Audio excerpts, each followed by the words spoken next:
Welcome to Sex Ed with DB. I'm your host, DB. Let's get into it.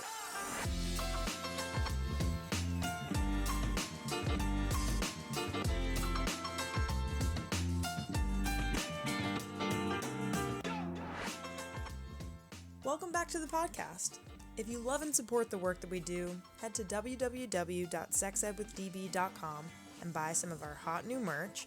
Follow us on Instagram at sexedwithdbpodcast. And if you want to advertise with us, shoot us an email at sexedwithdb@gmail.com. Next on the podcast today, we are talking about intersex experiences and rights with Hans Lindahl, Saifa Wall, and Pidgeon Pagonis. Hans is an artist, writer, and YouTuber. They currently serve as communications director for Interact, Advocates for Intersex Youth. Saifa is an intersex activist and public health researcher. He is co-founder of the Intersex Justice Project, or IJP, a project whose mission is to end intersex surgery. Pidgeon has slowly and oftentimes not so quietly risen to visibility in Chicago as not only an activist on behalf of intersex people, but also as a fighter for the recognition of marginalized others in general. Whether advancing youth advocacy with Interact, or appearing on the cover of National Geographic Gender Revolution special issue, Pidgeon has staked out a place at the fore of debates on intersexuality and otherness. Let's welcome all of our amazing guests.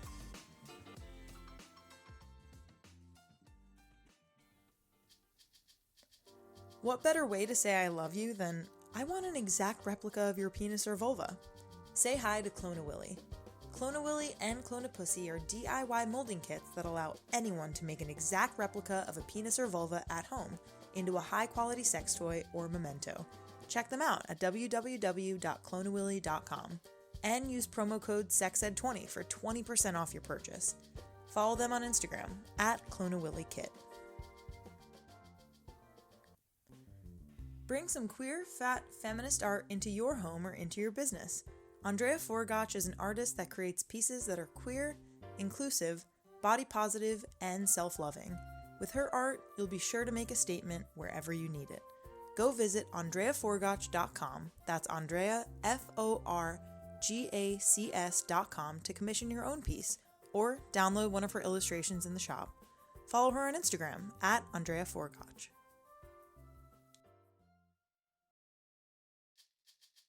Sex Ed with DB is supported by FemFun. FemFun empowers all to take control of their pleasure and sexuality by putting the most powerful products on the market into your hands. Electrify your intimate life with 15% off your first purchase. Go to www.femfun.com and enter promo code SEXEDWithDB at checkout. That's www.FEMMEFUNN.com. Follow them on IG at FemFun. We'll just go ahead and get started. We can kind of do like a round robin style. Whoever wants to kind of go first.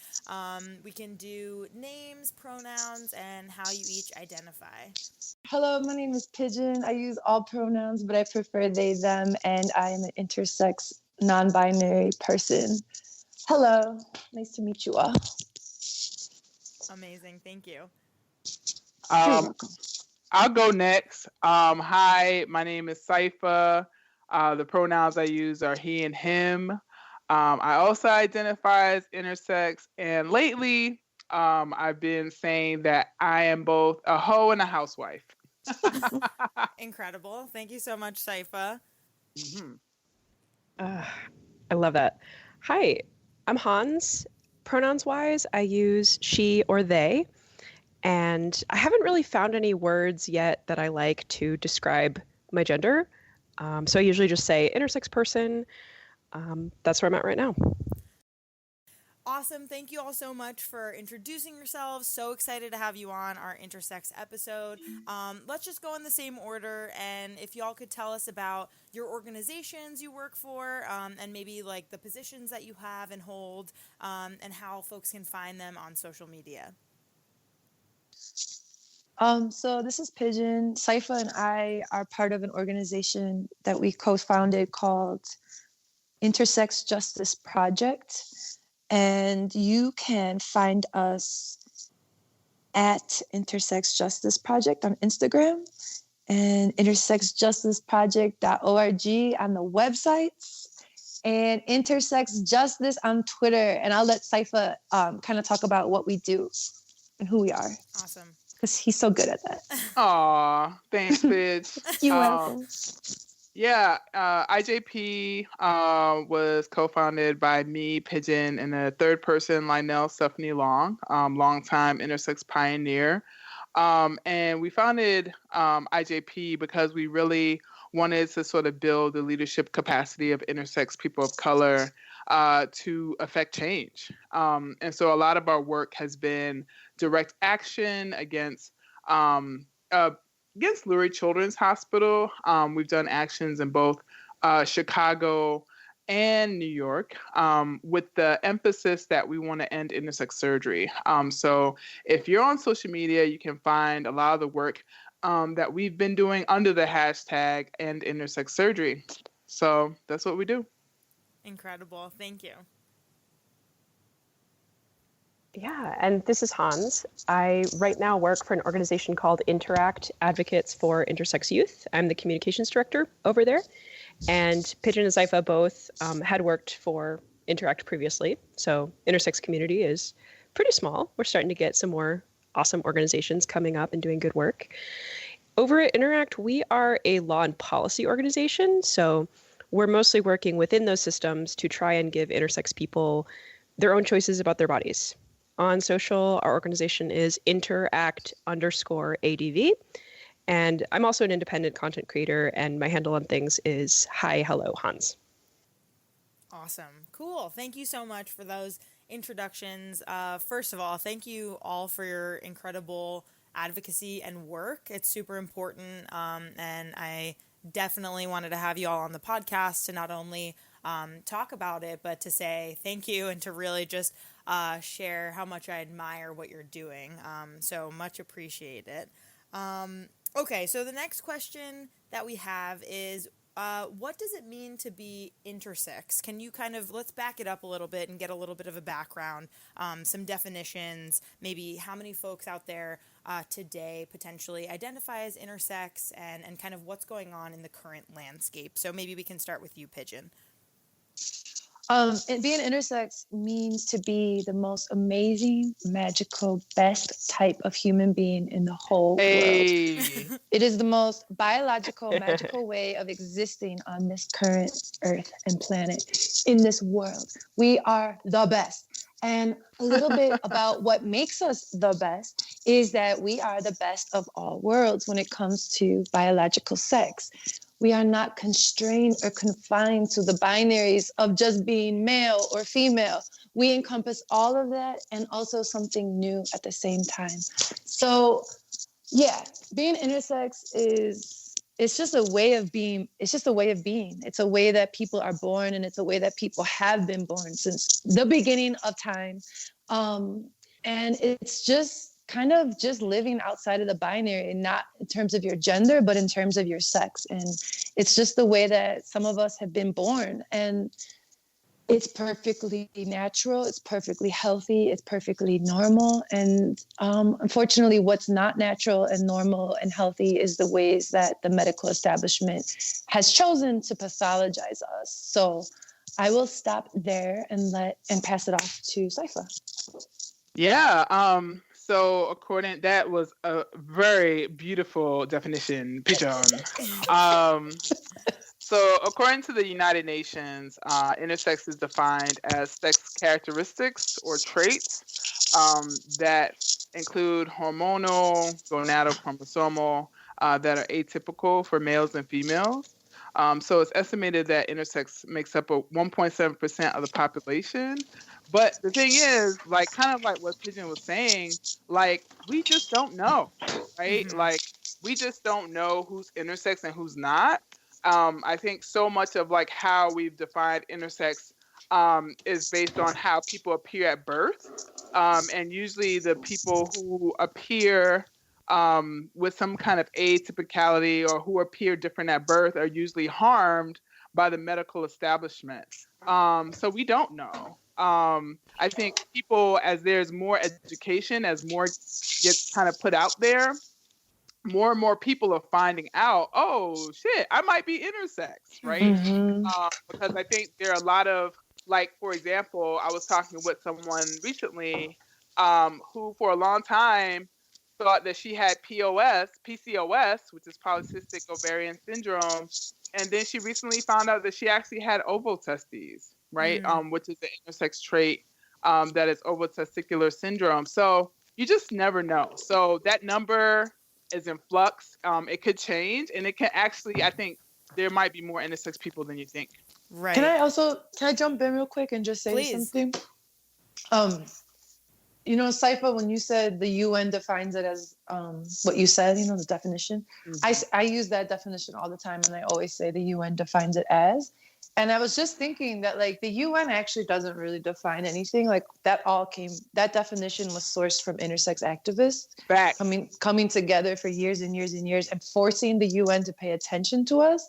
But I think it's interesting that as a group that's so marginalized, a group of people who are so marginalized, we always have to, like, try to gain legitimacy by saying the UN says, because it's like, we understand that people don't even believe we exist, or if they do believe we exist, they don't think we have a right to exist. So we always have to evoke, like, this world superpower, but like this world organization to try to give us legitimacy. But it's like, honestly, we've been in those rooms where we've come up with that definition ourselves. Right. And yet it's on the UN website and it's become like the UN's definition, but it's like, no, like we came up with that definition. Right. Yo, those are facts. So I'm just gonna now, moving forward, when I give presentations, I'm gonna start saying, the UN definition that they took from us is, and so sorry, that just came to me right now as you were saying that. No, that's a super important clarification. I really, really appreciate that. Amazing. Saifa, did you have anything to say on that, or should we hand it off to Hans? You mean Hans? Oh. No, I think Pidgeon really brings up a good point, Like, I just feel like so much of the work, so much of the mental energy, so much of the I think it's really easy for people's work, especially more marginalized folks, for their work to be co-opted. And so, I just want to really affirm what Pidgeon said. I think that's such an excellent point. Incredible. And how about you, Hans? Any comments or thoughts? Yeah, I echo all of that. I am constantly amazed and impressed by intersex people all day, every day. But I think that's true. In our work, there is definitely, it's easy to fall into having to appeal to authority a lot, because often those are the people that are given the power to make very serious decisions about our bodies, sometimes for us. But the way that I tend to break it down is, when you're intersex, you're born with some differences in your reproductive or sex anatomy compared to the usual two ways that bodies develop. So that could be genitalia, chromosomes, all kinds of different combinations that are possible. I like to frame it as intersex people are just very creative. We're not very good at following directions. We like to kind of do things our own way. Right.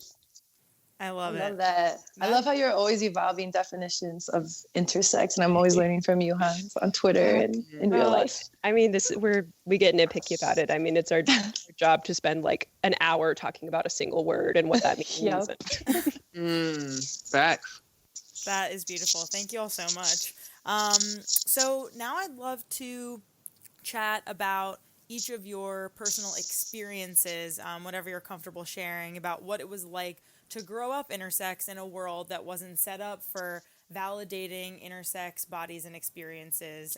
What was that like, and what were the triumphs and tribulations, and maybe when did you learn that you were intersex? I just want to say something so you guys can remind me later to bring this up if we have time. Can you guys remind me about the person on Twitter who said something about coronavirus and urologists? I just want to bring that up later, so please remind me. I'll write it down. Thank you. It's not helpful right now, but if we ever talk about coronavirus, which I have a lot to say about intersex and coronavirus. But anyways, so what it was like growing up intersex, trials and tribulations. It's hard for me to tease out what trials and tribulations were from being intersex and what were from just like other influences and factors of my life and growing up. But I guess when I look specifically at being intersex, one of the things that stands out the most is fear Mm. and secrecy, and those are kind of linked.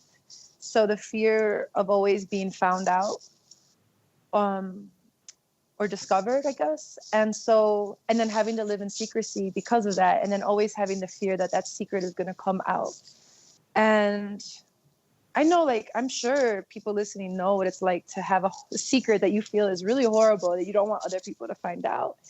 And I hope the people listening, have the experience of, like, one day finally sharing that secret, thinking it's so horrible and thinking people are not going to, like, be able to love you and see you for who you are. But yet after you tell them that secret, they still do.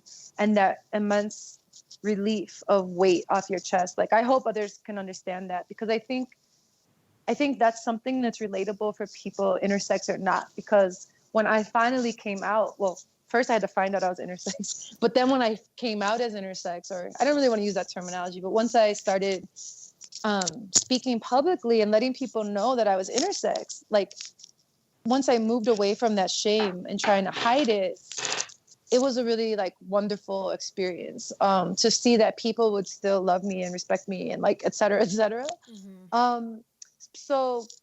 But the hallmark of growing up was that fear and that secrecy. It was crushing for over 20 years. And what's funny is I didn't even know I was intersex until I was 19 years old or 20. But what I had to keep secret before that was other things. So the doctors told me that I was born with cancer in my ovaries.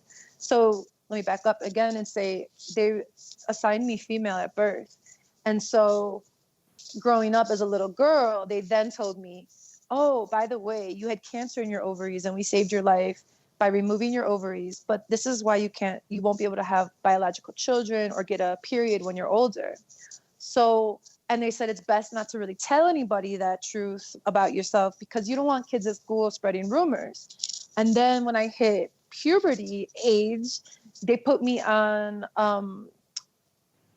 hormone replacement therapy. Mm-hmm. And then they told me, you're going on hormone replacement therapy because we took your ovaries out to save your life when you were a baby. And this will help you go through puberty. And also don't tell anybody about these pills because, again, you don't want people talking about rumors, having rumors about you. And also, this is personal, private medical information. It's no one's business but your own and your future husband one day. No. So that was really, like, the hallmark of my childhood was I have to keep so many things secret. And, like, this constant fear of being found out. So I would say, like, that was the hardest thing for me before I even knew I was intersex, because I was 19 when I found out. So I was basically legally an adult then. But in my childhood, the trials and tribulations was just, like, never being told the truth about who I was, about my body, about what actually happened to me. I did not have cancer in my ovaries. I was born with undescended testes and I was castrated when I was 1. Healthy testes, that were not cancerous. And I was castrated. And when I was 4, they did a clitorectomy on me because they thought as an assigned girl, my clitoris was too large to be quote unquote normal. So they removed my clitoris and they didn't tell me that at all. And then when I was 11, they also did another surgery on me, saying that they were going to do a bladder surgery and bladder and urethra reconstruction surgery.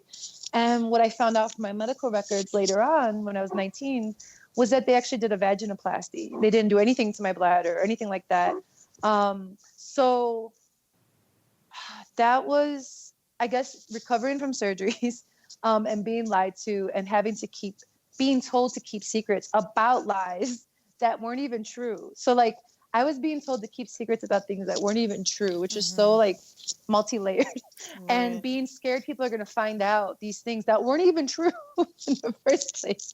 So, and then, hitting 19 and kind of getting my medical records in a really weird circumstance. But, and then finding out, like, whoa, everything I was keeping secret wasn't even true.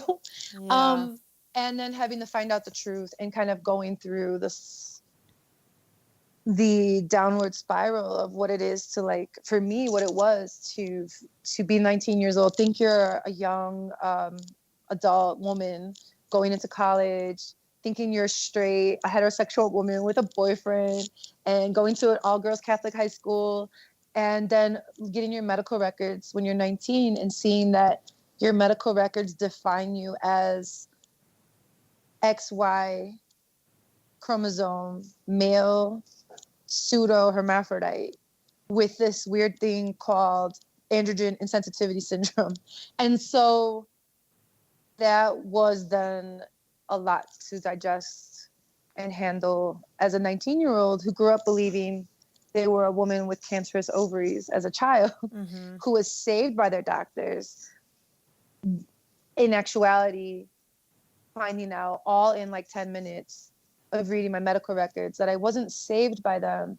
I was actually harmed by them multiple times through 3 different surgeries that were completely medically unnecessary and left me scarred. And left me scarred. And yeah, so I think that's what it was like for me growing up as intersex. Those are like some of the trials and tribulations that I have experienced.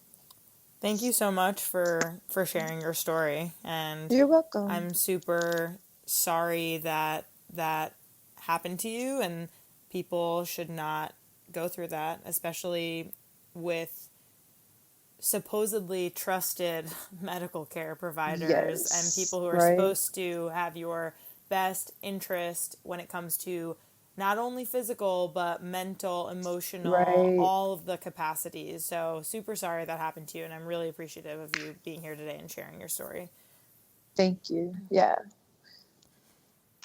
I'll jump in. So I was born, I'm the oldest one on this podcast. I'm catching up. Oh yeah, that's true, Pidge. On it. So I was born with a trait known as androgen insensitivity syndrome, which is kind of like, it's about the body's level of responsiveness to testosterone. So I have a partial response, and I'm one of 7 people in my family who has the same intersex trait. But I think the impact of shame and stigma is that people didn't talk about it. So there were people in my family living with the same variation, and we all got the same thing, right? That we just had this thing that's wrong with us, but we were corrected and not to tell anyone about it. It's your personal business. So we didn't talk about it. And I think, to be honest, a lot of people in my family don't know how to talk about it. Right. But it's like one of those things where people were impacted, but they don't have the words to describe the ways in which they were impacted. And so I think for me, I think I was, for a long time, I had undescended testes as well. And I was a happy kid. I didn't have any genital surgery. I had my testes until I was 13. And they told my mom that because I too was assigned female at birth, that, these undescended testes were not testes, but they were gonads, and they were cancerous, and they had to be removed. And given the history of cancer in my mom's family, she consented to the surgery.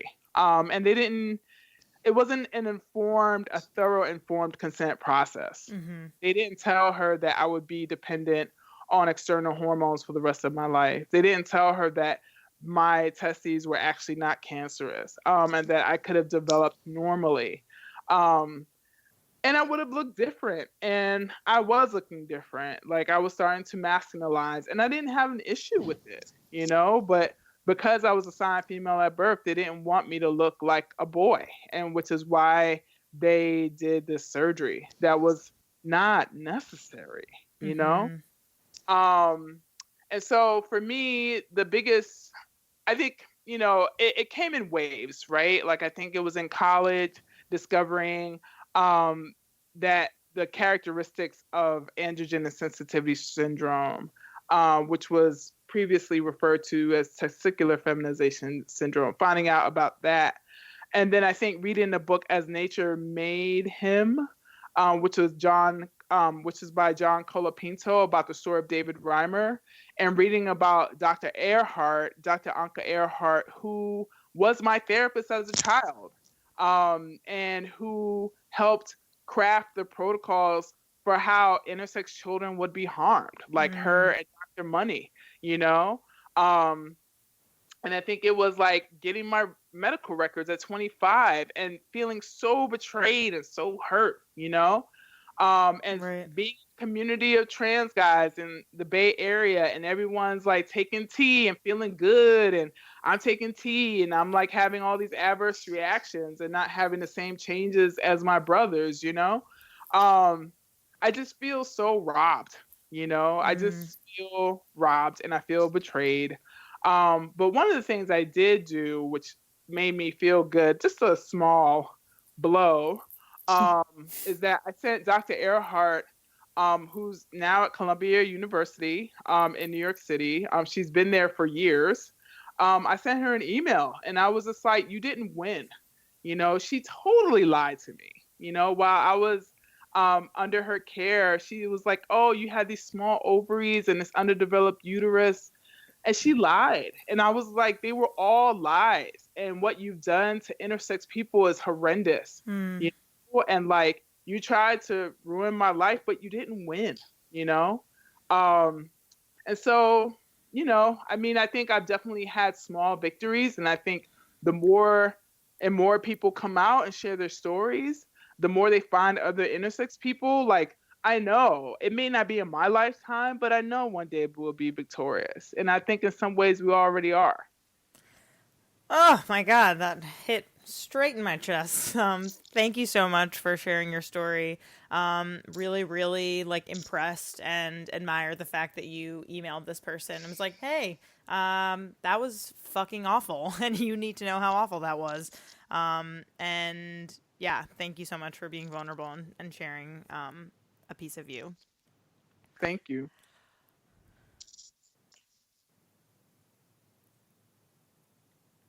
And Hans, we'll hand it off to you when you're ready.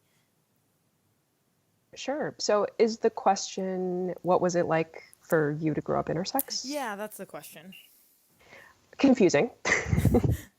So I think it was confusing to see that so many milestones were so gendered and so tied to body parts. And I'll maybe back up and frame this a little bit. So the way that, I don't know how much folks understand generally like kind of sex development and how that works. But one of the ways that I like to explain it is there's sort of two different paths, right? And the path that starts with XY chromosomes typically has a checklist of steps, right? Like XY chromosomes, develop testes, descend the testes, start making testosterone, like clitoris then grows into what becomes a penis, like that tissue becomes larger, right? So there's sort of like that series of steps when you're developing along that path. But a lot of intersex people who are chromosomally XY, what happens is you reach a certain step on that path, but then something else happens. Your body decides to, you know, switch it up. And then you kind of beeline for developing traits on the other path. So I, for example, got as far as XY chromosomes, but then like, you know, whatever signals are happening at that point, beeline over to the other path. So that's often how it happens. And in my case, so I have a slightly different experience than Pidgeon and Saifa. So their trait, I think, is both androgen and sensitivity. And some people find out that they're intersex, you know, earlier on, or other people in their lives find out, right? Like adults might find out and conceal that information.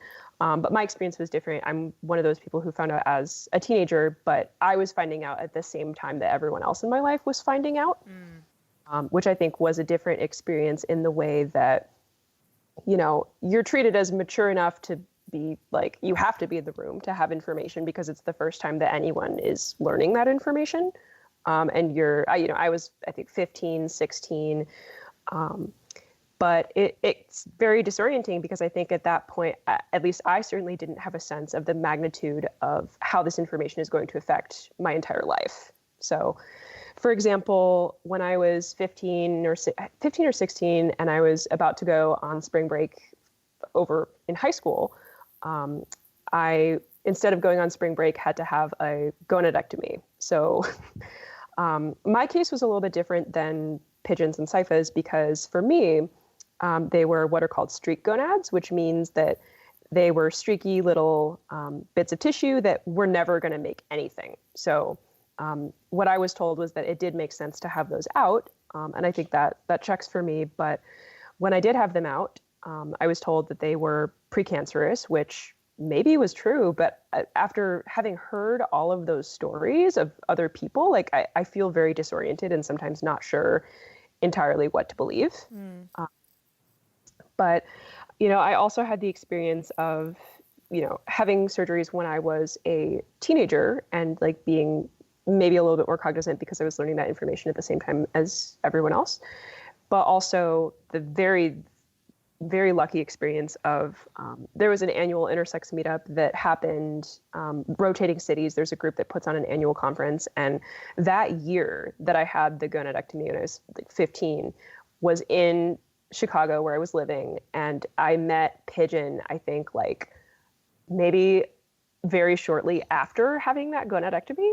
And so was sort of immediately put in a context where like I did know other people and I did have this role model. So thanks, Pidge. Shout out. Oh, that's so sweet. You're welcome.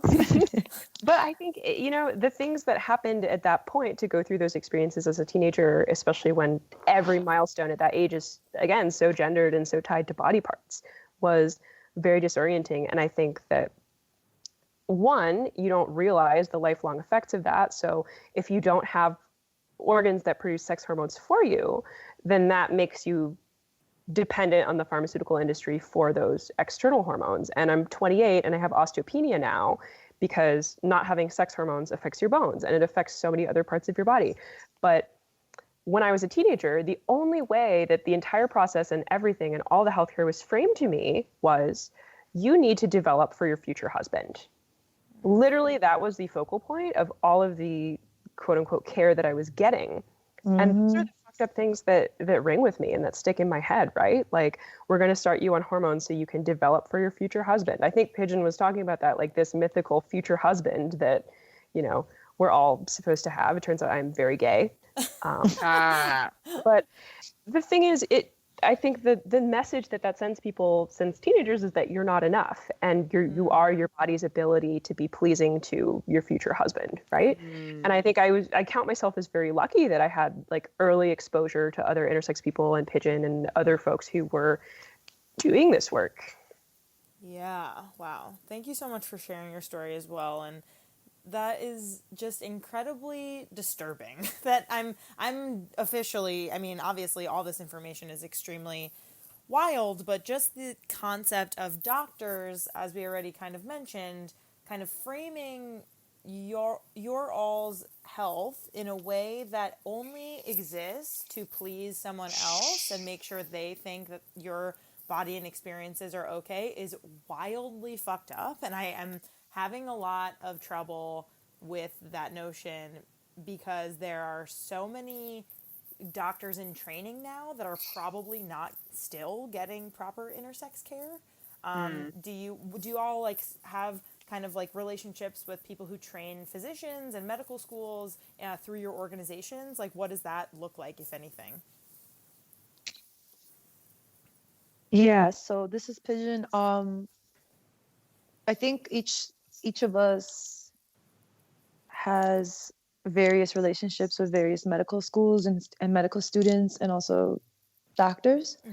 I think what we try to do is get in front of them as much as possible and as early as possible in their medical education years in college and school and residencies, and kind of try to share our stories. And I know when I share my story and also just general education about what intersex is, I'm lucky to have tools created by Interact, where Hans works, such as the medical hospital handbook. I forgot what it's called, but hospital policy guidebook. Yeah, the hospital policy guidebook created by Interact and Lambda Legal, which is this beautiful resource that I could never sit down and make because that's just not like my style. But it says it speaks to clinicians. It's like, what are the protocols you should have, and what is informed consent, and what is actually really informed consent. And let's remind you again what informed consent is, because y'all don't seem to understand. So third time now, let's do third it. time. Yeah. So I think, yeah. And I think when we speak to younger folks, like younger physicians who are learning, and also some who already are physicians, but they have done this research on their own, or they've seen a video of ours, or they've just learned about intersex some way, somehow, and they've decided to become allies of ours. That's one of the best feelings in the world. So yeah, I think we have varying relationships with medical providers. There are, of course, the older folks who are stuck in their ways and are not so fun to deal with. And that's kind of where Intersex Justice Project puts a lot of our energy into, is like confronting these doctors at their front doors, at their hospital, in front of their hospitals, at their conferences, things like that. Saifa did it on TV, like went up to a doctor, one of his past doctors, and confronted him on television, on like NBC Nightline or something like that, like a show like that. And I think, that's just part of the tradition of intersex people, is we've always been speaking truth to power. And sometimes that's all we have. Like when they've taken so much of our body parts away and so much of our dignity away, the one thing they didn't think to take away was our voice, like our vocal cords, literally. So we have our voice left a lot of times. And that's something that we rely on and continually use. And people are listening, especially the younger medical professionals. Saifa and Hans, any comments on that? I mean, I agree. I think when especially a lot of the younger doctors, like a lot of the younger residents, a lot of folks in medical school, folks in training, when they hear our stories, they can't turn away. I think some do. I think some are like, well, this is a disorder and this is how disorders are treated. But I do think that when people of conscience hear what we've been through and what we're asking, because I think what intersex people are asking for is for a consent process, to be involved in our medical care, to be able to make decisions about our bodies. I think that's all what we're asking. So I feel like increasingly, I know people close to me, like there's this anesthesiologist I know who's at Northwestern, who is really interested in, doing like almost like a conscientious objection to surgeries on intersex young people. And I feel like it's those kind of actions that can help chip away at this establishment that's continuing to harm us. Yeah, I mean, I think it's really, I think sometimes it can feel overwhelming because I think the medical establishment is so well funded, and it's deeply entrenched in patriarchy and misogyny. Because I think what often doesn't come out or what doesn't get expressed is often the doctors who are doing these surgeries is their disgust of intersex bodies, and I think as Hans can sort of articulate, because Hans was very close to a lot of the political work, the policy work that was done in California to sort of, provide some resolution around intersex surgeries, is that when they get on the stand, when they're actually questioned on their views on intersex people and intersex bodies, all of their bias comes out, They can't hide their ignorance. They cannot,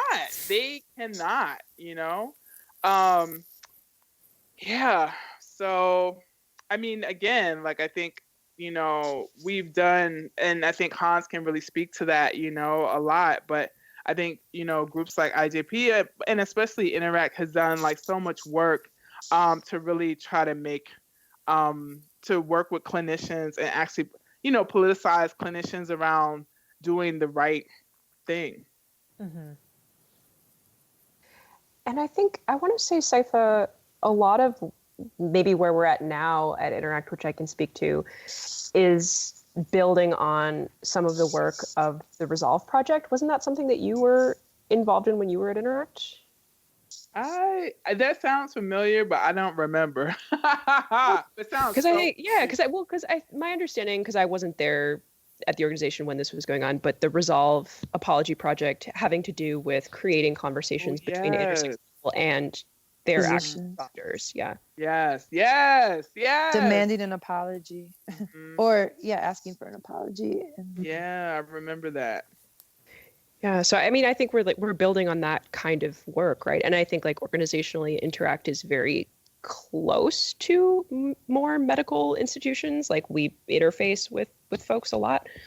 And with our California work, so we passed a resolution in California that was the first resolution basically affirming that intersex people exist and that we do face human rights violations by the medical industry. So that passed, but it was a resolution. So it states that, but there's no mechanism yet to enforce it. Give people choices about their own bodies, right? To get this informed consent that we really don't think is asking too much. But we had a bill in California that did not pass. I can maybe talk a little bit more about that later, but no, you can talk about it now, actually, because the next question is about kind of like what harmful laws and policies are in place and kind of what y'all are doing in your orgs or other orgs that you know of that are doing things to combat that. So this is a perfect time. Well, actually, if it's okay, I might want to keep it separate because I think I might be going to like a different tangent with the doctor stuff. But I guess what I wanted to say with that was throughout our process doing legislative work in California, we do a lot of talks to med schools, to the young people who are training to become doctors. I actually met my current partner that way, who's a Stanford student. She's wonderful, and people like her and people like all the med students that we've met do really give us a lot of hope because the younger folks tend to get it very quickly. Right. Tend to understand consent, tend to understand a lot of the bigger ethical issues before we even start talking about any technical issues. But we give a lot of talks there. And when we do, one of the things that I really like to focus on is what's in your own school's curriculum, right? So, for example, at Stanford, we sometimes get students who are in genetics and, intersex is framed as a disorder. Obviously, it's still framed that way in a lot of medical places. But seeing how it's framed that way in a lot of top schools' curriculum still, how people don't really have any education or touching on this topic generally at all. And what is in their curriculum specifically, right? So if we go to Stanford, if we go to UCSF, we can say, okay, here's the website for your pediatric urology residency program. And they're literally saying on here, like, here are the names of the surgeries that they're learning how to do. And this is exactly what we're talking about. So this is going on everywhere. This is going on in your school. So there are opportunities for these young future medical professionals to really stand up and do the right thing. And we're increasingly seeing that. The last talk that I gave, there were folks who were working on petitioning to revamp their intersex curriculum, which they used the old term disorder of sex development, which that's, sort of the pathologizing old medical term. But there's bright young folks who are really interested in helping out and understanding. Stanford's Medical Student Pride Alliance did a fundraiser for intersex and trans folks last year when we were starting to see all of the administration's sort of like federal push for nonsense on that. And so it is really reassuring. And I do want to say also, like, yes, there are some people who are really digging their heels in. I want to believe that that is a minority. I want to believe that that is mainly a certain old guard of only some subspecialties. The people who engage with us and the people who hear our stories, I think, are generally pretty quick to understand the broader ethical issues. Well, that's really good to hear. That is very reassuring. And of course, if you're on the ground, you're interacting with these folks. You all are the folks who know best, who are interacting. So now let's talk about laws and policies. So we kind of touched on this a little bit, but I'm studying my Master's of Public Health right now at Columbia, and before I started really doing research and kind of interacting with classes that are teaching me these things about intersex laws, essentially, that are super harmful, I would have no real way of knowing because it doesn't really make, mainstream media all the time. So if y'all know what are some maybe like harmful laws and policies that are currently impacting intersex people, whether that be nationally or in certain states, and what efforts are there to change these horrible laws and policies to protect intersex people? I'm gonna let Hans talk. Yeah, Hans, go first. Oh gosh, well, I am the person who works for policy organizations. So so we talked about, there's kind of two aspects. So there's laws and policies that we're trying to pass that are affirming and good about intersex rights. And there are laws and policies that are, all kinds of nonsense that people are trying to put through. And one of the things that I think about is intersex people, like even when we're discriminated against, it's generally by accident. Like, I think, there's not, what we're seeing right now is sort of a renewed wave of gender essentialism from this current federal administration. So there's a lot of pushing of the idea that, your gender is your body parts. And a lot of times that is very focusing on scapegoating transgender youth as kind of like a target for enforcing this idea, right? Like we want to enforce the idea that gender is your body parts. So we're going to promote these bills that are sort of chipping away at that with a target of transgender youth. So we're seeing it in a lot of places, right? We're seeing like sex testing in sports. Idaho, a bill just passed both houses in Idaho that basically says if someone suspects that a child's sex, like a young athlete, has their sex or gender in question, that they can like report that person and then subject them to sex testing, like chromosomal or genital examinations. What?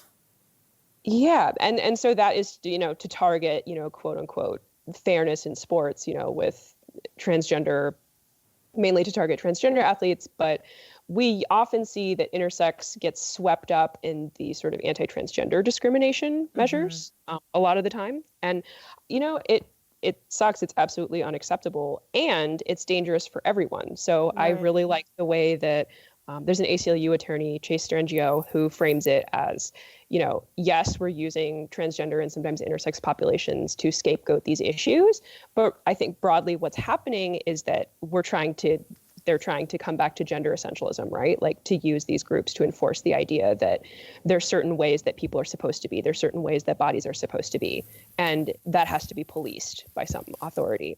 And we see this in the anti-medical care bills. So South Dakota, multiple other states, I want to say between 5 and 8 states, like not a large number of states, are trying to get bills to deny healthcare that is gender affirming to transgender minors. And increasingly what we're seeing is exemptions written into those bills. So we cannot, allow transgender minors to change their bodies, but we also can't allow intersex minors to keep theirs. So there's exemptions being written into these bills that if a child has a quote unquote verifiable disorder, meaning intersex, that it's okay to actually do the most invasive medical interventions to make sure that they're changed.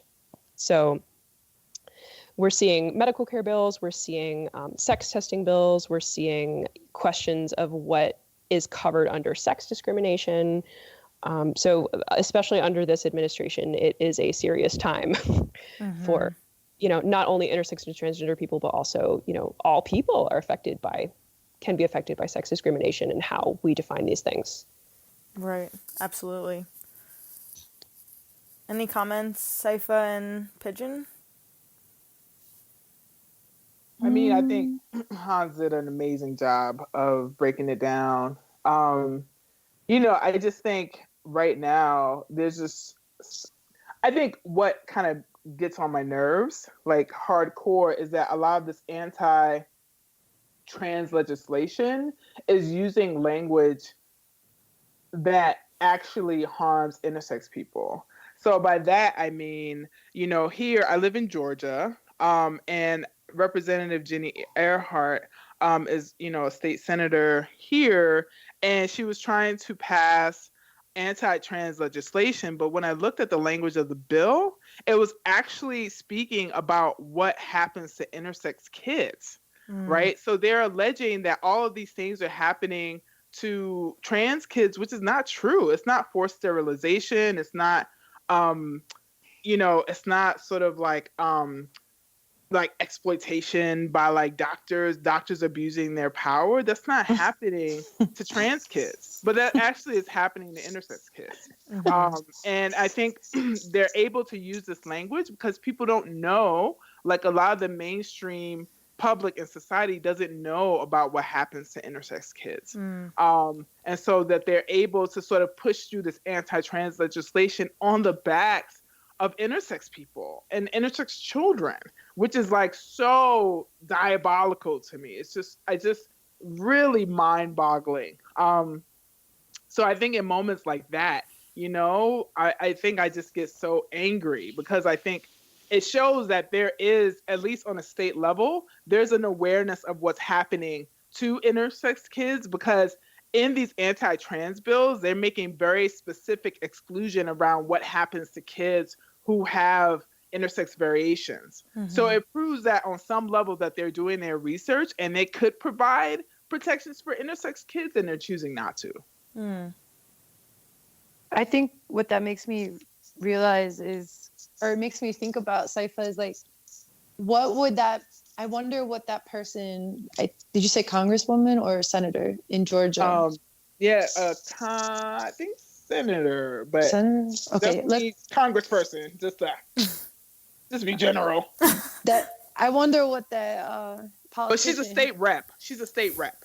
I wonder what that state rep would say to someone like you, or like a young version of you, who's both trans and intersex, and both has elected to have surgeries done to affirm your gender, right? And also had surgeries forced upon you that robbed you of your autonomy. Right. So where do people like you fit into her worldview? I just think it just shows the hypocrisy and the lunacy, not the lunacy, but I think that shows everything that what Hans was talking about and what you just shared is like showing the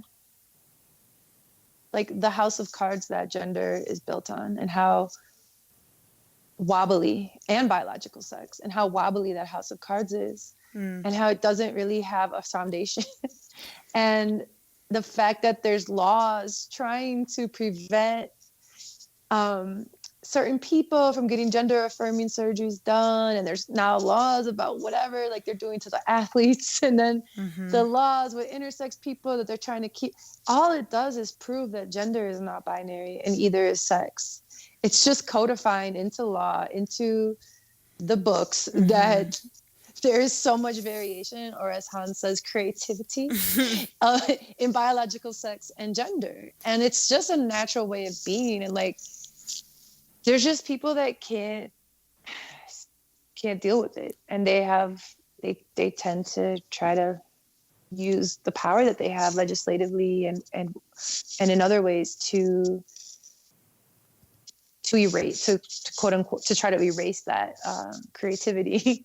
Right. And it just ends up proving the fact that we exist, and and when I say we, I mean everybody that is under the trans and the intersex and the non-binary and the gender non-conforming in any way, and sex non-conforming body people, like everybody that there's this whole world of people, this whole population of people in all countries, across all cultures, across all periods of time.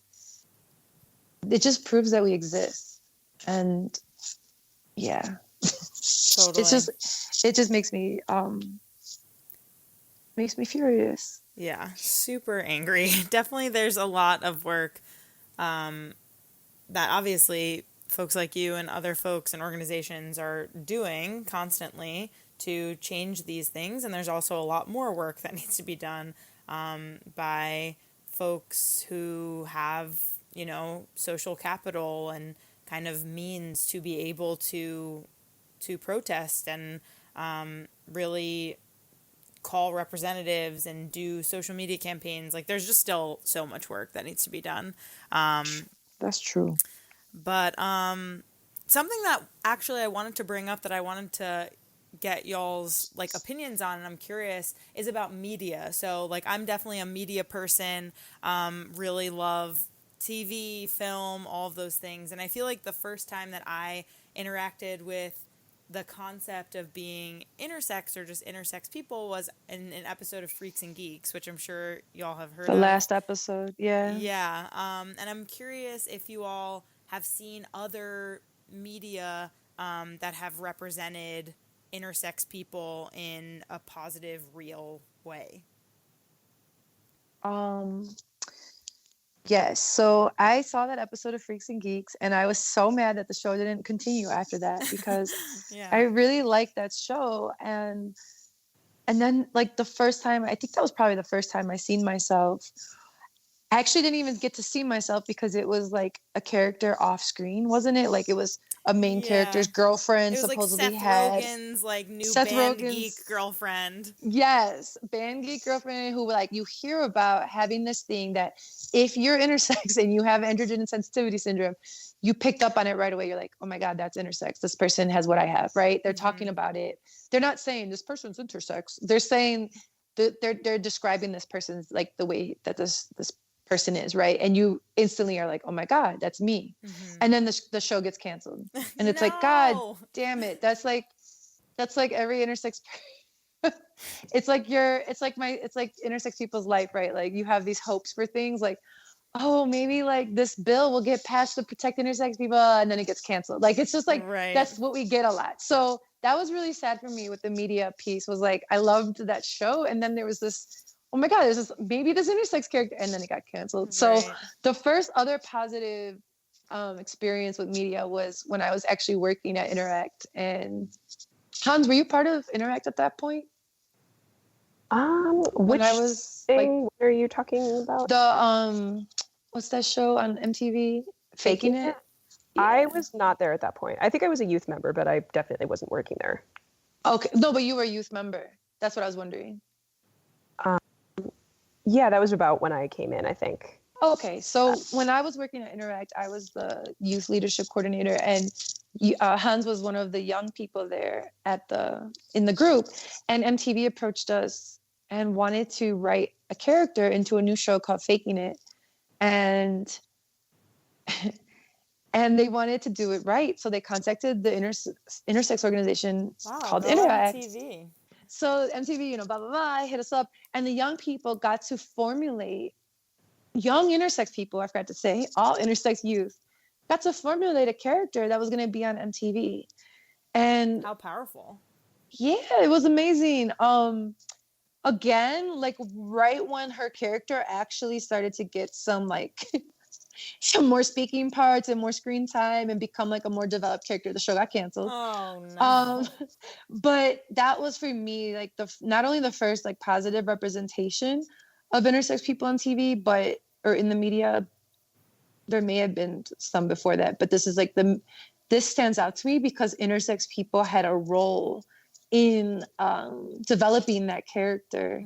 And so I think that was just really powerful and really amazing for a lot of young people in the group to see, like, to watch that show and then to be like, damn, I had a hand in the positive messaging around this intersex character, because up until that point, all I know of intersex characters being is usually on medical shows like Grey's Anatomy or things like that, like shows that are about hospital settings and doctors. And we are just this like curiosity or freak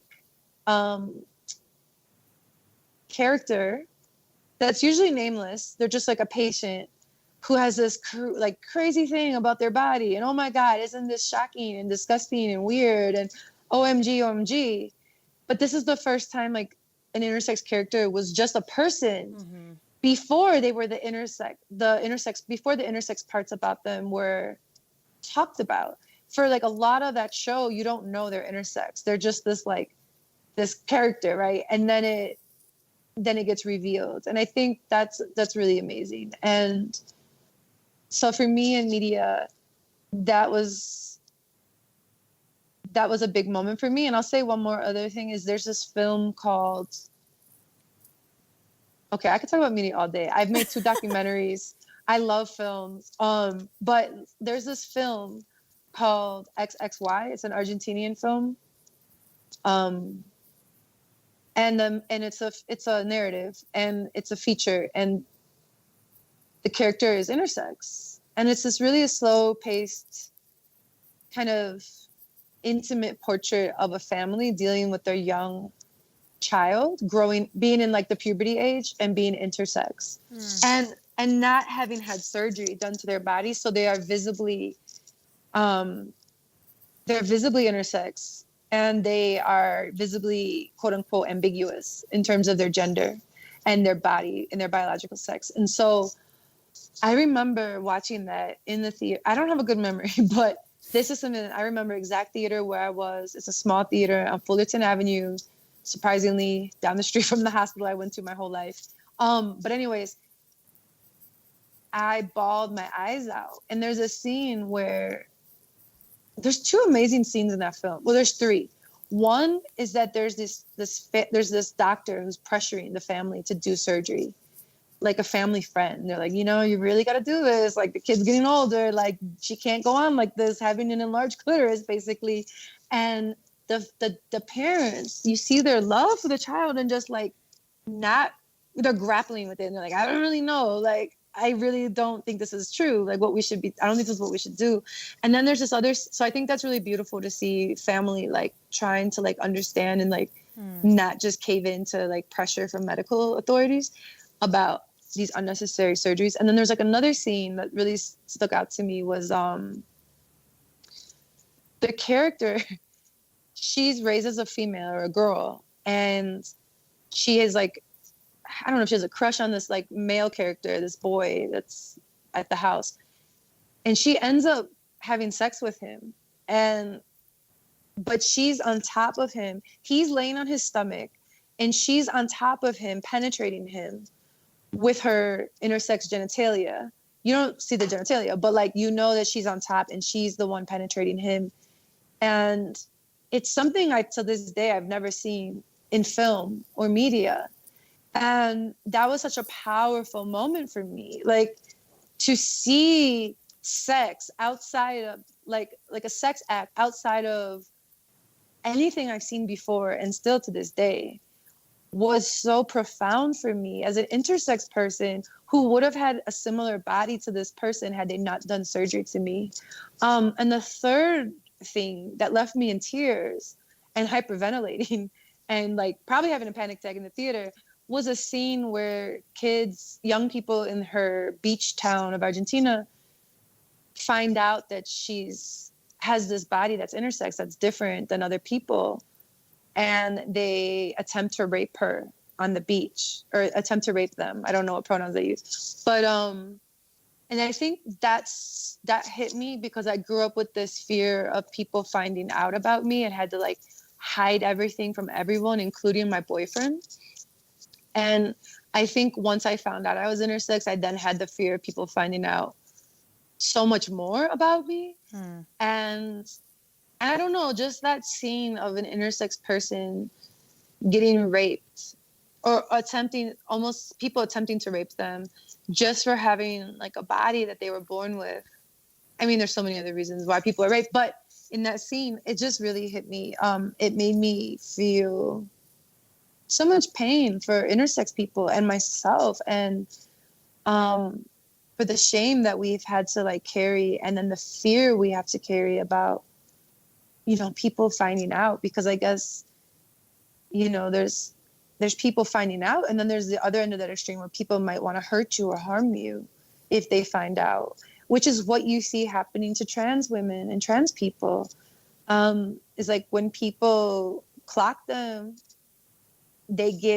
some people become irate and then they hurt them or they kill them. And so you don't really see that as much or hear about that as much with intersex people, but it was in this film and it was interesting. I think sadly, they shouldn't have really focused on people in the community harming that intersex person. They probably should have focused on doctors doing the harm, because we are often vulnerable, not to our community. I mean, actually, a lot of us are actually. The people I've grown with in community, I've learned that actually a lot of intersex people are super vulnerable to childhood sexual abuse, not just from doctors, but from like people, older folks or in their life. But another main source of our harm is actually doctors. And I wish that, and I'm not just saying like unnecessary surgeries, but I'm saying like sexual abuse stuff happens to people that are intersex from our physicians. So I kind of wish that was explored, because when you illustrate on a film that, you know, if you have this different body and people find out, they're going to hurt you. So that becomes fuel for the doctor's argument that we need to normalize you so you're not sad, and also that you're not rejected by the community. So that, I didn't really know that in that moment. I was just bawling and freaking out because I was so sad for like the young person, the young person inside of me. And like, but pulling back from that, I wish they explored more. So anyways, those are some film or some media moments for me. And yeah, I think a lot of us are waiting for intersex people to have more of a moment in media than we currently have had, even though it's been actually, we've had a lot, but we still need, like you said, there's so much work to do. We still need so much more exposure in the media. Yes, absolutely. Wow. Thank you so much. You clearly have thought about that film so much and analyzed it, and I really appreciate getting to hear your thought process. That was awesome. For the purposes of time, I recognize that we're a little bit over. We do have like 1.5 to 2 more questions if y'all have like 10 more minutes. Yeah. Sure. Okay, awesome. I don't want to take up more of your time, but this has been such an awesome and rich conversation, so I super appreciate you being here. All I have is time right now. Yeah, right? We're all just like, well, let me just go hang out with my cat after this and just be inside. Okay, so the next question, unless Saifa and Hans, did you want to share media kind of moments, or did you just want to go on to the next question about resources? Yeah. Okay, Can please. I just jump in just right quick? Please. I think I was thinking about, I'm still waiting for that media representation, because I just feel like, as a person of color, as a Black person, the representations of intersex are largely white. It's not very diverse. And, it made me think about this movie that's being directed by Saul Williams. He's a spoken word artist, raised a bunch of money on a Kickstarter for this intersex film, which is dope. Like, the main character is intersex, and he's actually, I think, in Rwanda or in a location, I forgot which African country, which I think would be amazing. But then I spoke to someone who's connected with him, and I was like, before he started this project, I'm like, has he spoken to intersex people? Like, question mark. Right.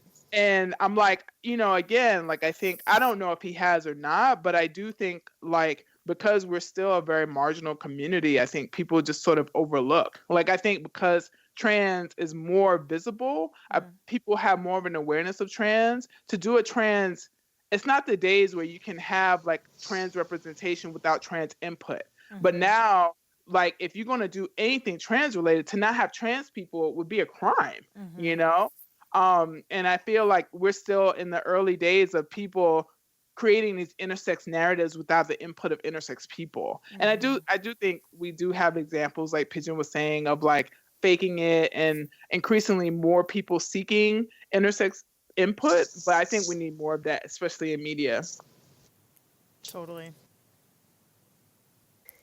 Yeah, I would love to share too. Please. If we have time. But yeah, I mean, yeah, everything that Pidgeon and Saifa said was spot on. I think, like Pidgeon said, we're often either a punchline or a plot twist. And for some reason, other people get to write about that without consulting us at this point, but I do a lot of sensitivity readings. I do a lot of like consulting type work where I see a lot of non-intersex people who are writing intersex characters. And you do that? I do, yeah. Oh my And God. it's You doing the Lord's work. I ignore all those DMs and emails every day. I mean, like, okay, if they want to pay intersex people, like, okay, I Oh, will. they're paying. Okay, good. That's good. Right. Yeah, no, like, I will read your screenplay, like, before it goes out into the world. But what I will say is, there are many sensitive and well-meaning creators out there. It's also the best when we get to do it ourselves, especially because it's just such an early time for representation for intersex people that, like, we want our shot first. I feel like sometimes I feel like stuck in that feeling.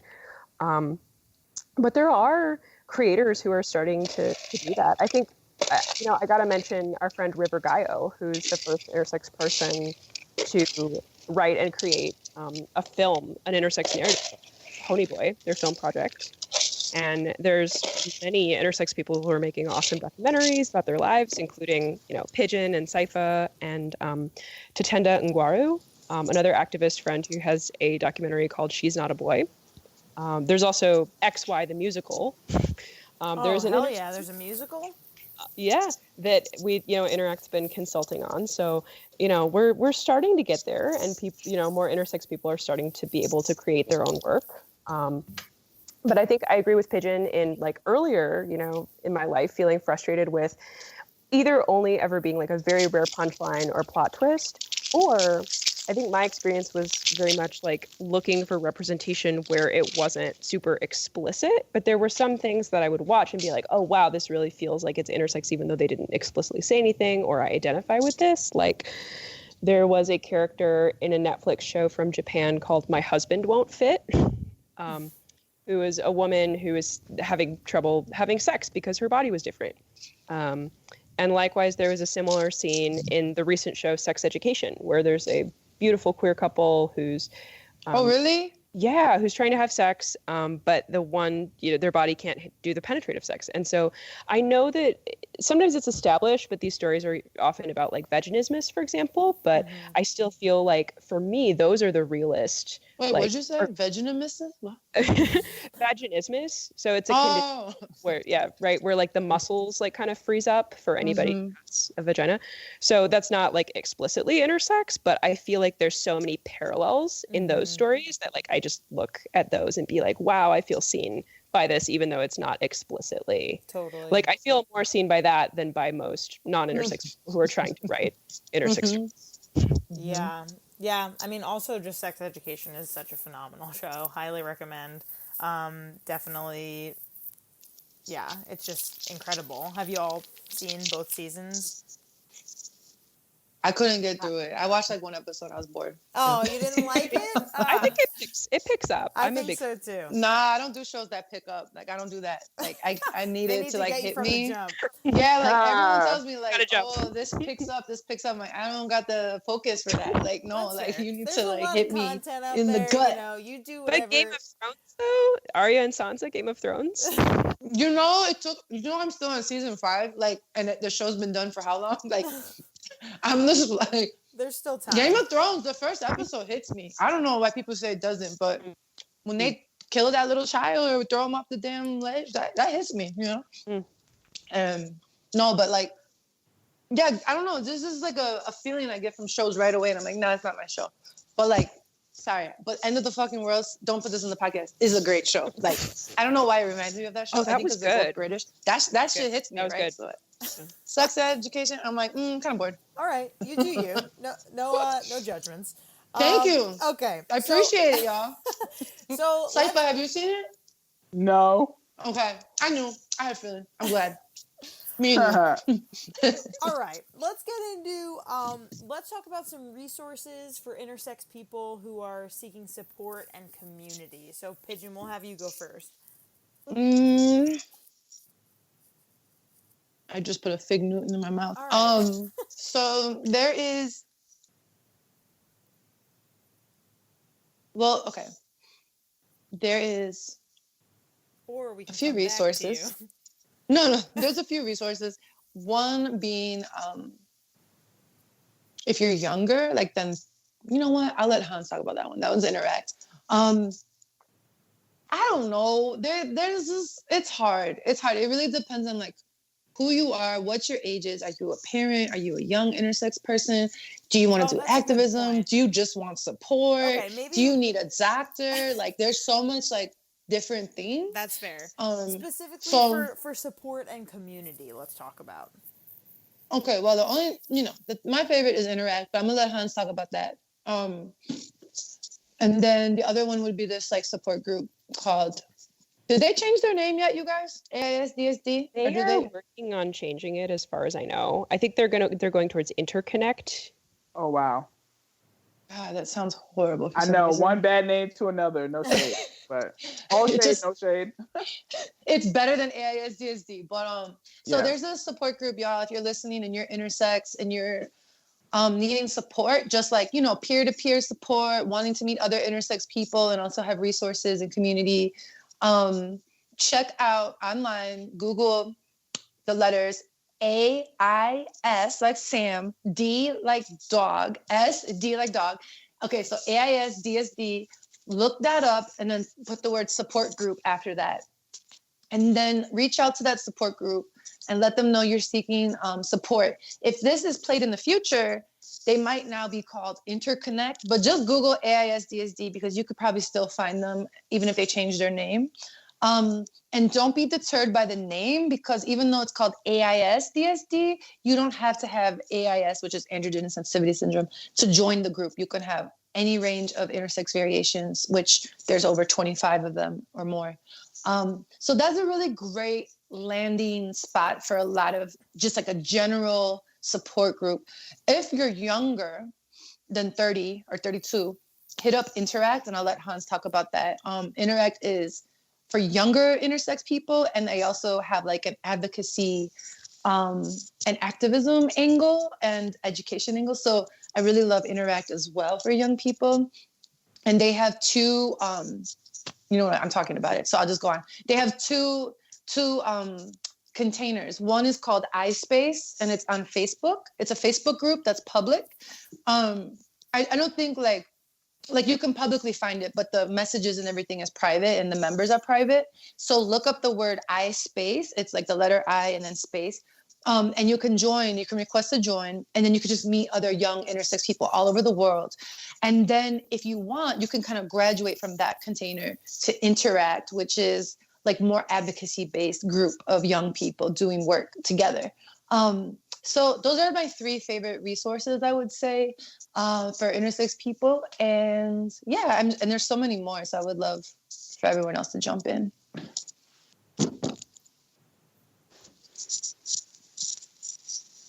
Awesome. Yeah, I don't know if we're keeping our order. Do you have anything to add? Nah, go ahead, Hans. Yeah, going off of what Pidgeon was saying, I think, intersex community is even still, we're smaller and we're growing and we're emerging, but it is still, I would say, like pretty word of mouth. And we're trying to change that and start finding more like publicly searchable ways to connect with each other. So yeah, what Pidgeon mentioned, the groups that Interact runs, iSpace, which is publicly searchable, and Intersex Youth, which is our advocacy group. So those you can both find through the Interact website or by searching iSpace on Facebook. I'm going to plug also, there's a couple of other Facebook groups that are publicly searchable. I can see how it would be difficult for someone who, didn't already know someone in the intersex community to find people. But some of the other groups that are publicly searchable, there's a publicly searchable group called Intersex Fam, which is intersex people and allies. And there's also a group called Intersex Support for Parents, which is more parents oriented. But I would suggest finding one of the publicly searchable groups and then starting from there to find more specific or local people. Amazing. Yeah. Saifa, anything to add? I think between these two, yeah, it's just definitely, there's a lot of resources already out there. I don't want to bombard folks. Okay, perfect. Okay, so Pidgeon, I want to ask you, you mentioned a little bit earlier that you wanted to talk about the coronavirus and urology. Please take it away. So, yes, thank you. As your viewers may not know, the doctors, the specialists who do the surgeries to intersex kids, the medically unnecessary surgeries to intersex kids are generally urologists. So they're trained in the field of urology, and they're like my most they're my least favorite physicians in the world.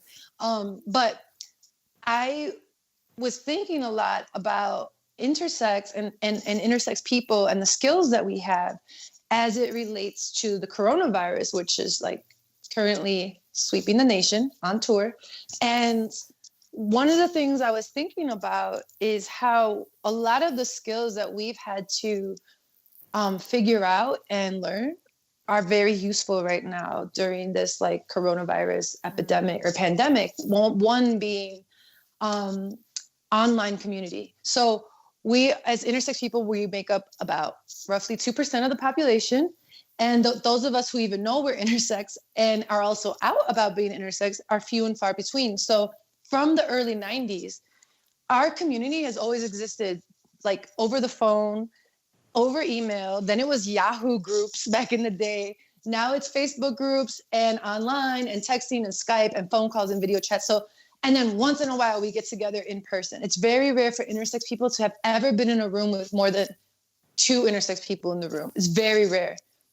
When I give talks, people come up to me sometimes and tell me in tears that I'm the first other intersex person they've ever been around in their life, or known at least, you know? So we've always, since the early 90s, have like had the online community thing on lockdown, right? So I just think that that's something we can learn from the intersex community. And also deeper than that is like having to build community as not just a source of community, but as a source of like a pool of resources and knowledge, because we have always known that we can't trust those that we're supposed to trust, i.e. our doctors and physicians and the people who are supposed to be in charge, leadership, right? Or sometimes our parents. Sometimes our parents are like lying to us, you know? And a lot of times our parents are not doing it on purpose. Like sometimes doctors give them misinformation, but we grew up knowing and we've learned as a community that we have to seek out the truth for ourselves. And so you see that like in January, the leadership of this country knew about the coronavirus, right? And knew that there were certain steps and measures that they needed to put in place to take care of the population and instead they didn't do that. They lied and said it's a hoax. They said it's there's a miraculous that our president said he has a I forgot what he said, but he's just like my uncle was very some bullshit. He's like my uncle was a really smart doctor, and that's why I understand it. Like I'm just so good at understanding this, and basically there's a cure around the corner, and blah blah blah blah. So there were all this misinformation being put out by the people that we were supposed to trust and supposed to be leaders. And so intersex people have a very intimate knowledge of that. Like the people that are supposed to first do no harm, the people that are supposed to care for us are actually the people that have always been harming us. And so we have this like innate distrust of medical professionals and things that are told to people about physical health and whatever. So we have this skill of being like a bullshit meter and being like, I don't think that's right. So what people have been doing in response to Corona is like what intersex people have always been doing, which is forming online community and forming mutual aid networks and deciphering and decoding what the leadership is actually saying, what the doctors on TV are saying, of the Trump administration, and parsing through all that, and then actually getting to the truth below that and becoming as well educated, if not more, than the people that are supposed to actually, this is supposed to be their jobs, right? And so I think there's just a lot that we as a community and society can learn from the intersex community right now during this like crisis or pandemic. And the whole thing about the urologist is that I was on Twitter 2 days ago, and this doctor, this urologist that I follow some of the urologists because I like to stay afloat of my enemies and like know what they're talking about. And she put this meme up that said, like, let me think what it said. Hans, did you see it, or Saifa? Are you talking about the one? I retweeted it. With since all available doctors are being called in to corona-related things? That one? It was like, okay, if you don't stay home and self-quarantine, and the hospital system becomes overwhelmed with patients, then you're going to have a urologist treating you, and you don't want that to happen. And there was like a picture of a urologist putting on like rubber gloves. And so this person who has not been harmed by urologists in her life, it was just like a joke, like, stay your ass home and like heed the warnings, because you don't want like other specialists who don't know what they're doing with epidemiology to be treating you. But as an intersex person, I was so mad at that. I was just like, girl, I wrote, I am literally so triggered right now.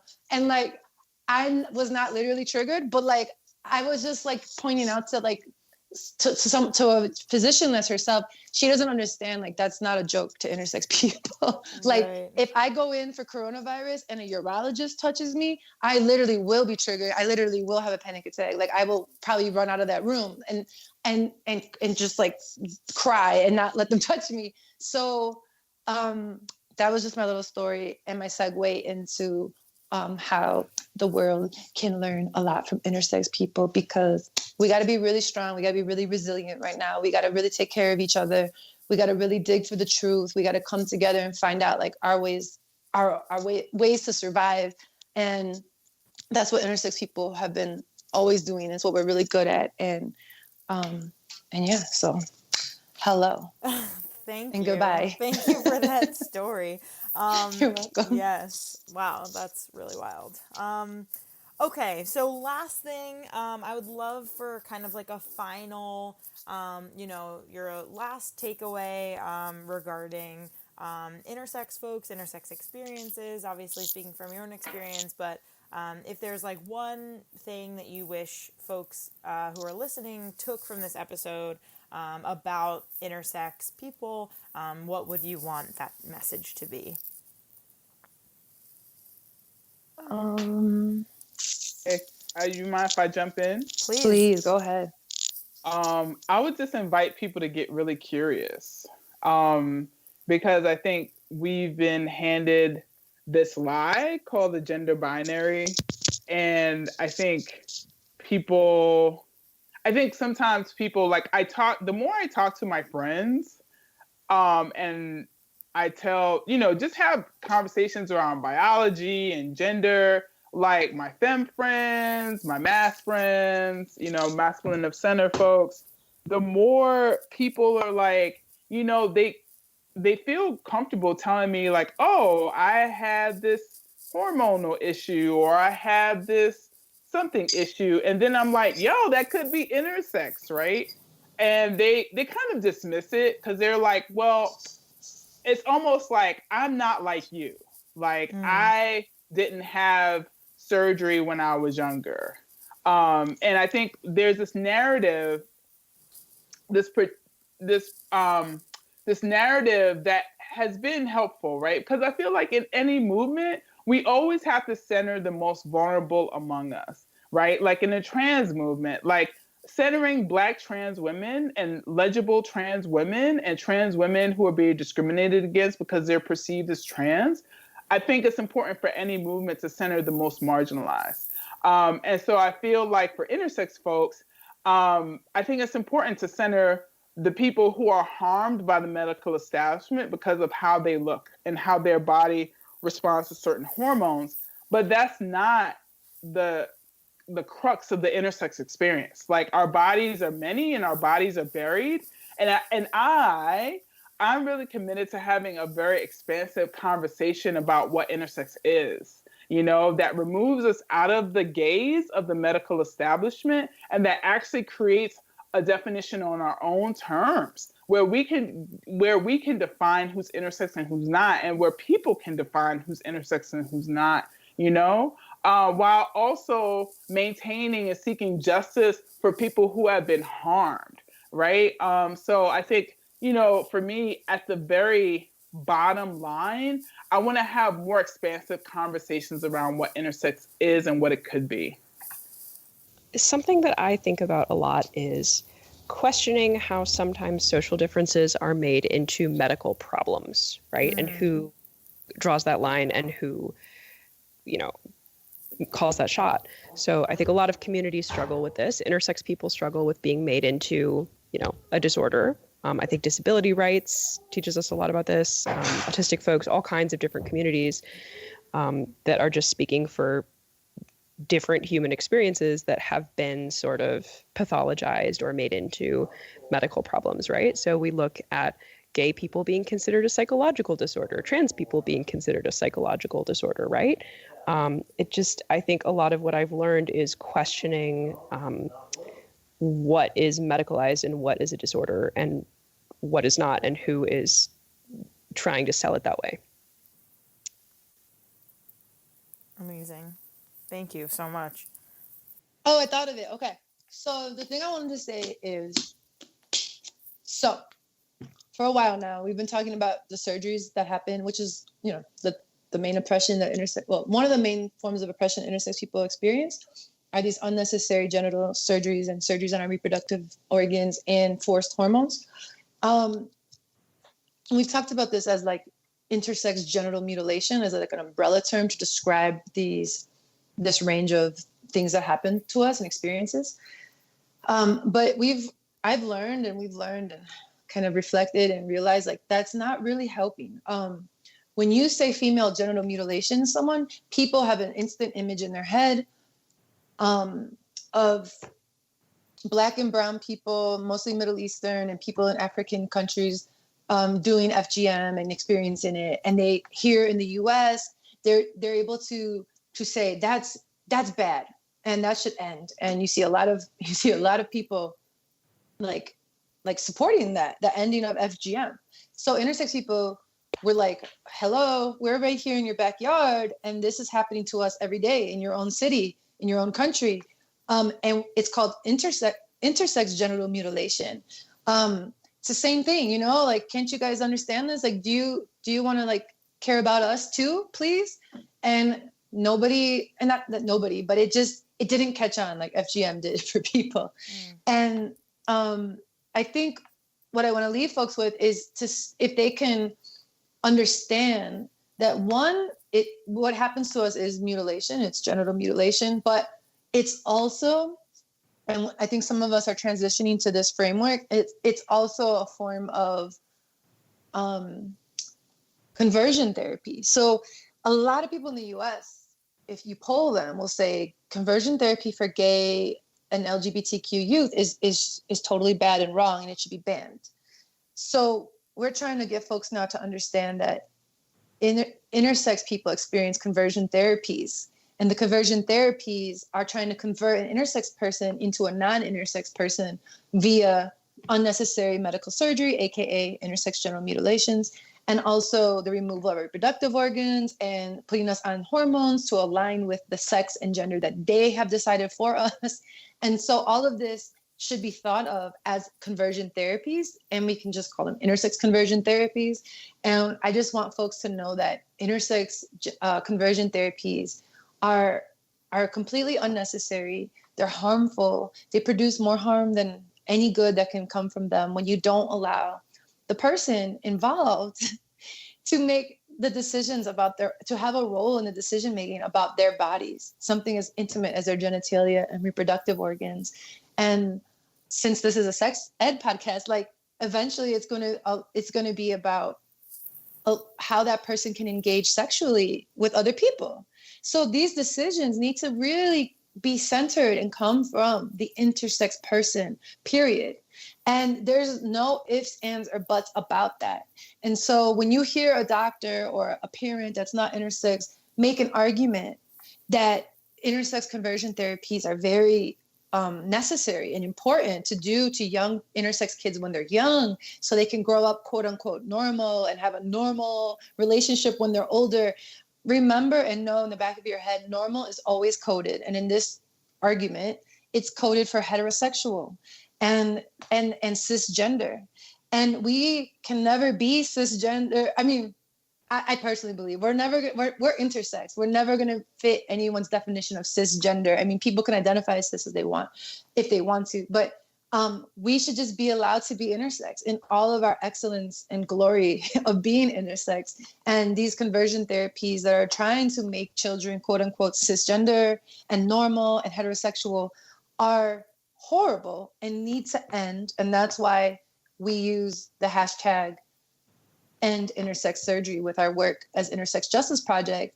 And we're not saying like end the surgeries that are elected by intersex adults who want them and willingly. We're saying end the surgeries, end the conversion therapies that are forced on young children and don't take into consideration the voice and autonomy of the actual intersex person who would be affected by the surgeries. And so that's how, that's what I want to leave people with. Ever wish you had an exact replica of your gorgeous parts? Well, now you can make one yourself thanks to Clone-A-Willy. Clone-A-Willy and Clone-A-Pussy are DIY molding kits that allow anyone to make an exact replica of any penis or vulva at home into a high-quality sex toy or memento. Use promo code SEXED20 for 20% off your purchase at www.cloneawilly.com. Follow them on Instagram at CloneAWillyKit. Did you know May is National Masturbation Month? It's time to celebrate with the Oh My G from Ioba Toys.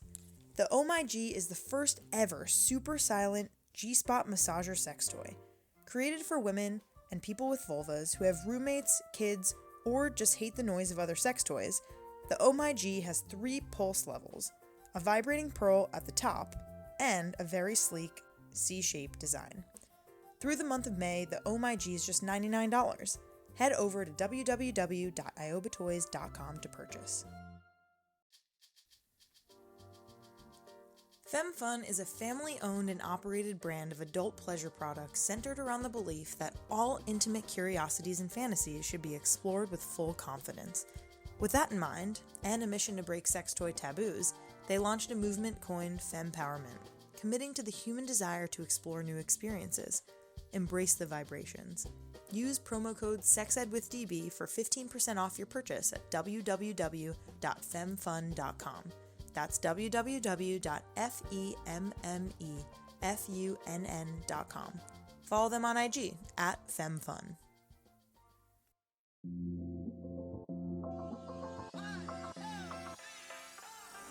Our creator, co-producer, sound engineer, and host is me, Danielle Bezalel, aka DB. Our co-producer and communications lead is Catherine Cohen. Our main logo and banner graphic were created by Andrea Forgach. Our music theme is by Hook Sounds. Our ad music is by my stepdad, Bill Gant. Thank you so much to our featured guests, partners, and our listeners. If you're interested in advertising with us, email us at sexedwithdb@gmail.com. For more sex ed content, follow us on Insta at sexedwithdbpodcast. Tune in next time.